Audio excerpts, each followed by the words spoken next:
Hey everyone, Dan O'Halloran here with another Ultra 1K update. Today we're at Millennial Movers Andover location. Millennial Movers does short distance and long distance moves and everything you can imagine for moving needs.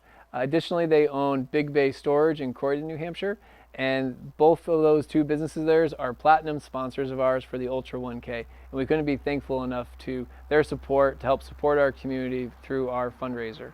Again, any moving and storage needs, Millennial Movers and Big Bay Storage are wonderful local contacts to reach out to and utilize for all those needs. The Ultra 1K though, let's have a quick conversation about that. We are supporting 3 local food pantries, the Kearsarge Lake Sunapee Community Food Pantry, the Warner Food Pantry, and the Newport Food Pantry.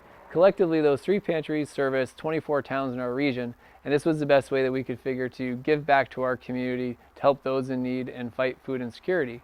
Since we started the event in 2020, we've actually raised well over $100,000 that we give back to our community through these food pantries. So all we ask of you today is pay $10 online at ultra1k.com, go outside, go for a walk, do a 1K. It's a virtual race, has to happen anytime in the month of May. So I hope to see you outside enjoying the sun and beautiful weather, and take care until next time.